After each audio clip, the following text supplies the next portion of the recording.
You think you know what we're going to talk about. And welcome back to Three Fates Decide. It just sounds more dramatic that way. All right, so this week we are going to be talking about... But just when you least expect it, we changed the game. One Will Smith slapped Chris Rock. I mean, we always celebrated Easter. Harry Potter the Half-Blood Prince. So we're going to do another free talk, freestyle thing, no planned discussion. At the end of the day, only one thing matters. We decide. We're going to hit the main highlights. That is the thing, what we were saying back in that episode. Quick recap. Three Fates Decide podcast. Hello everyone, welcome to another episode of Three Fates Decide. My name is Liz and I am going to be your solo host for this episode. In this episode, I'm going to be discussing anime. Now, some of you listeners may be familiar with anime, some of you may not be familiar with anime.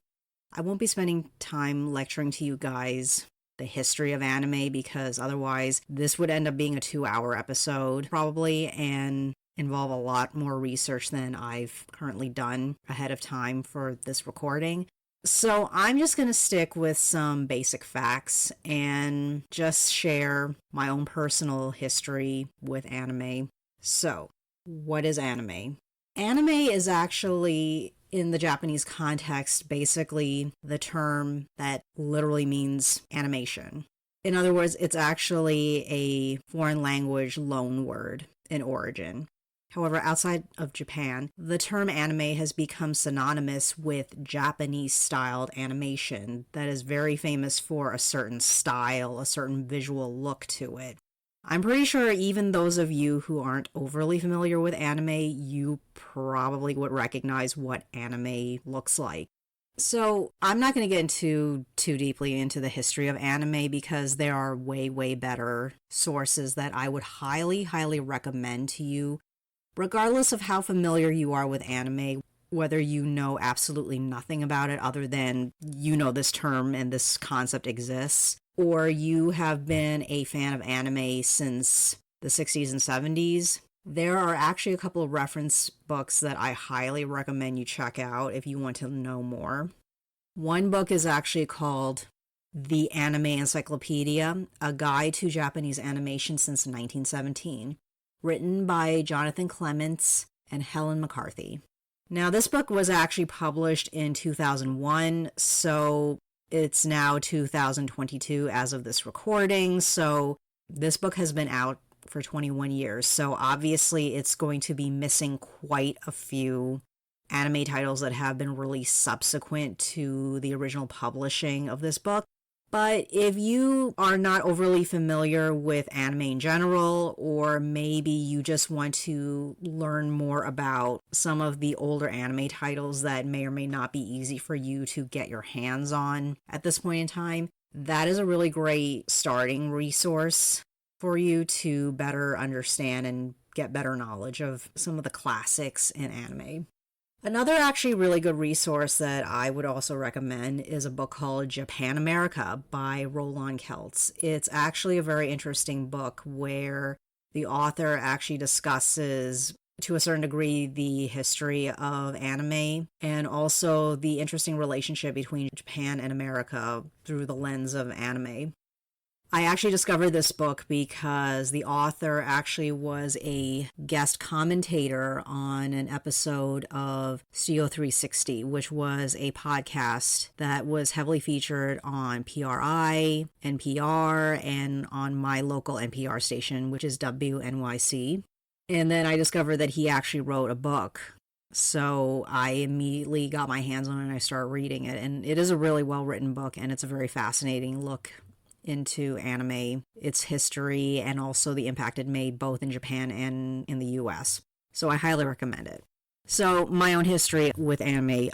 Basically, as some of you longtime listeners may be aware of, I and the other two co-hosts of this podcast are both children of the 80s, as in we were literally born in the 1980s. So I am part of that generation of people who were in middle school and starting high school in the 90s. And as some of you who happen to be familiar with anime may already know and know where I'm going with this, I'm definitely part of that generation of kids who grew up during one of the golden ages of anime in the United States, which was in the mid 90s.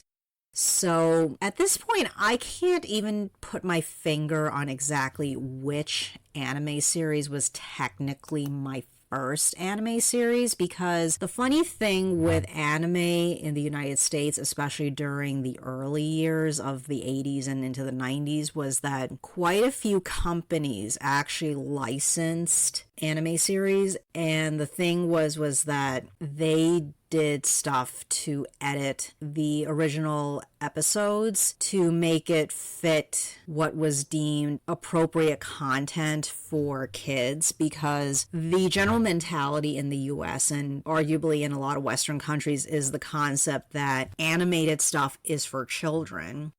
Now, I'm sure some of you guys listening to this episode are perfectly aware that that's actually a very false, very, very false belief that animation is just for children. But of course, you have to understand, for those of you who happen to be younger than my general age range, is that 30, 40 years ago, people in America totally had this belief that animation was primarily for children. Therefore, there would be a lot of backlash should some of these anime titles be released in the US as they were in terms of like the actual content.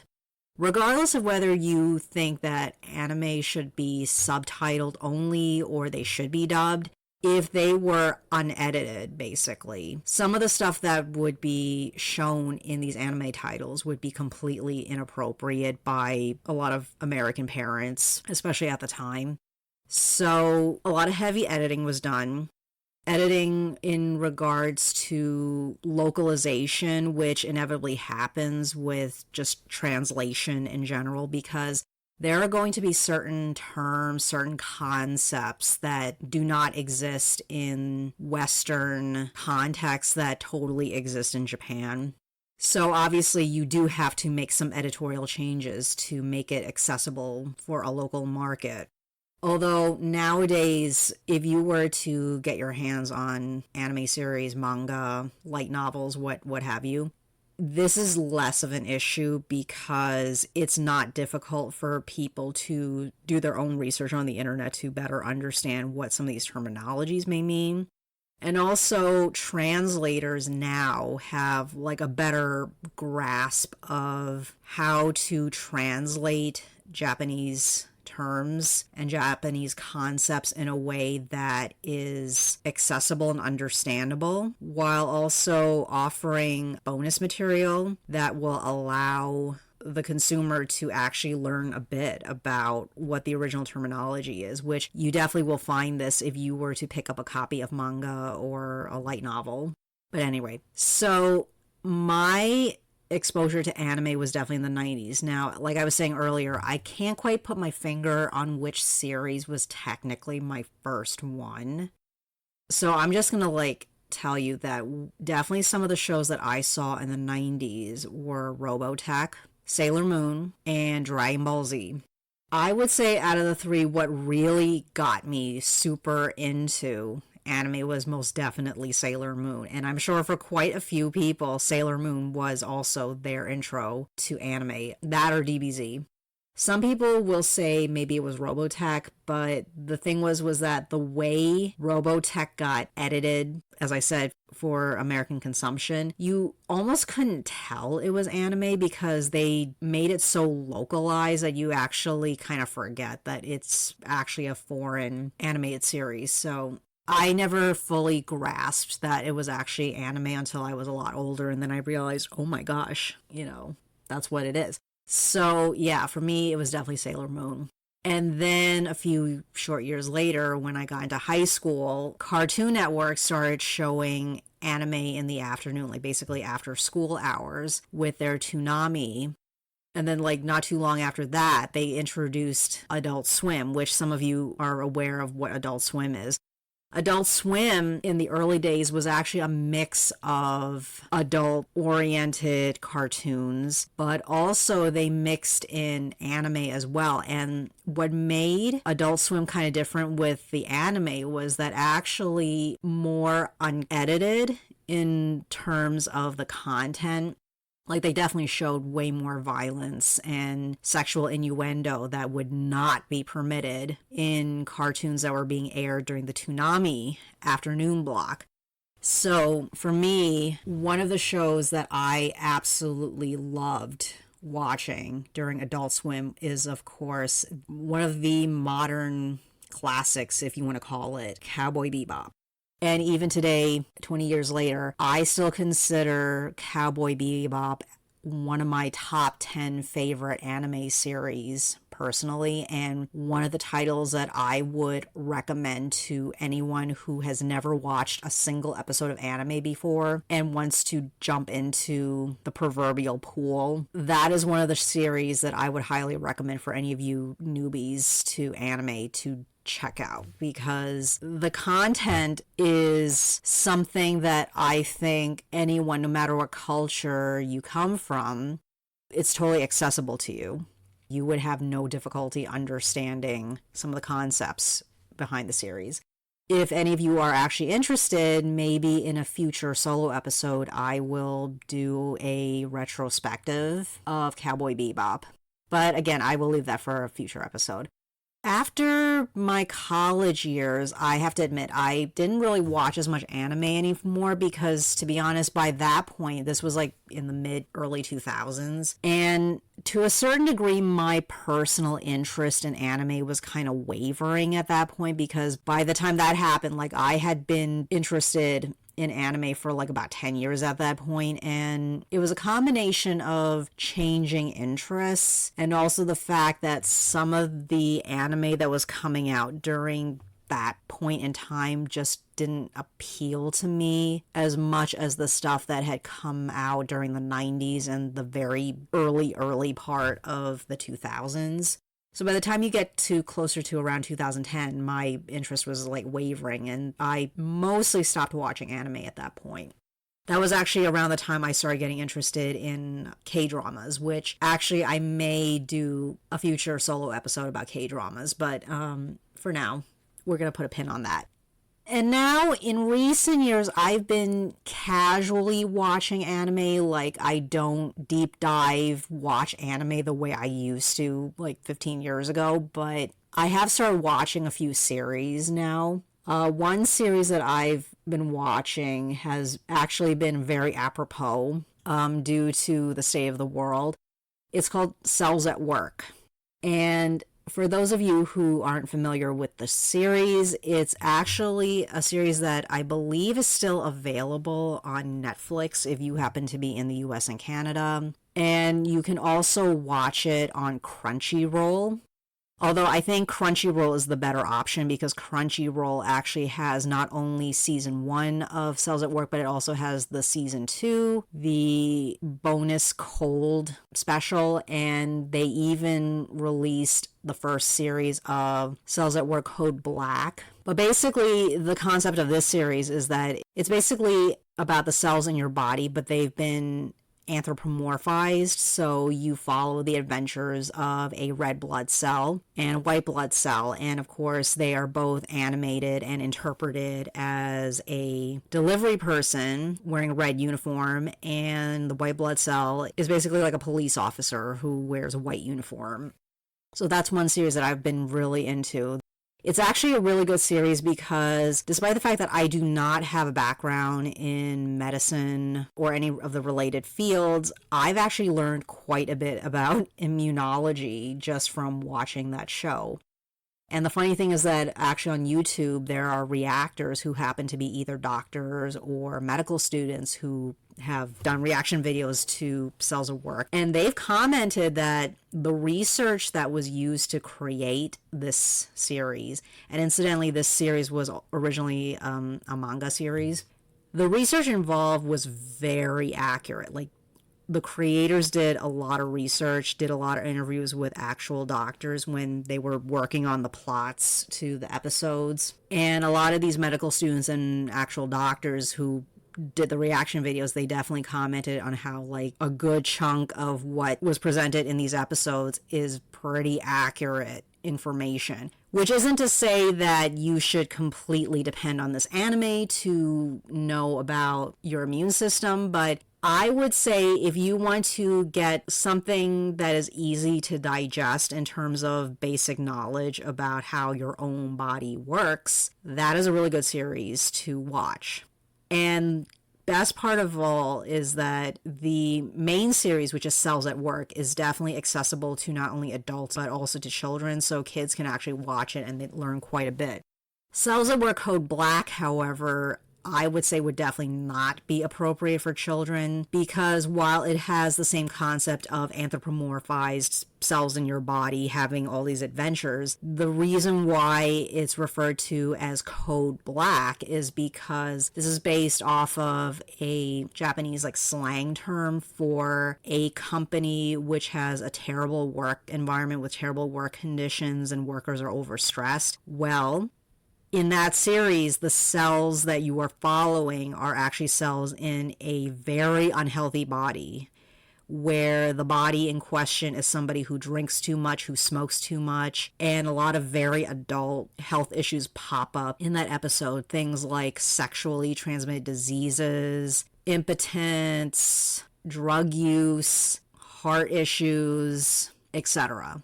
So yeah, those are things that would definitely not be appropriate for children. But I would say that for those of you who were kind of wavering on whether you wanted to cut back on your smoking and drinking, once you start watching Code Black, you are probably going to get guilt tripped into actually doing it. And to be quite frank, if you were already kind of wavering about actually doing that stuff, then maybe you should listen to your gut instincts and cut back on those things. It's better for you. But at any rate, so another series that I actually started watching is a really delightful series called Restaurant to Another World. Actually, Restaurant to Another World is based off of a series of light novels, and there was also a manga adaptation as well.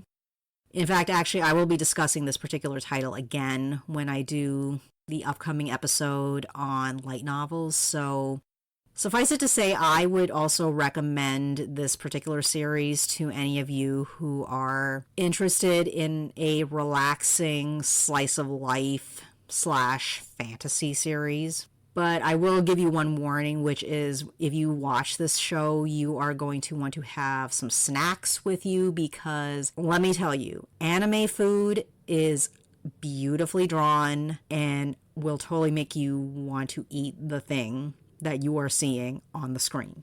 That is how amazingly drawn steaks and hamburgers and pasta dishes are when you see them in an anime series. I would say that, like, for me, anime will always be something that I will appreciate. Even when I stopped watching a lot of shows, I still appreciated what I had seen before. And without a doubt, there are bound to be new shows that are just as good in the future. I'm just not somebody who's going to deep dive, binge watch them like I would have done 15 years ago. So I definitely feel a lot of sentimental connections to the shows that I watched when I was younger. And to this day, I will still say some of those shows that I watched back then are still shows that are in my top 10. So if you haven't already watched a show by this point, you should definitely check one out. There are so many different types of shows in terms of genre. Because let me make it clear to anybody who doesn't quite understand the concept. Anime is not a genre by itself. It's just a style, a type of animation. But in terms of content, there's a wide variety of genres that they cover. It covers everything from what would typically consider children's, adventure stories, all the way to actually pornography. Anime pornography totally exists, and it is a thing. So it runs the gamut in content. So there is bound to be an anime series for you if you are somebody who does not typically watch anime or you're not overly familiar with it. If there is an interest from some of you out there who happen to not be anime fans but you're curious, I may actually do a follow-up episode where I actually list some of my personal favorites and some of my personal recommends. So if you're interested, please, please, please leave a comment. Let me know and I shall deliver. Anyway, thank you for listening and see you next time. Thanks for listening, everyone. Catch us next time. And see what we're going to talk about. Because the three fates decide.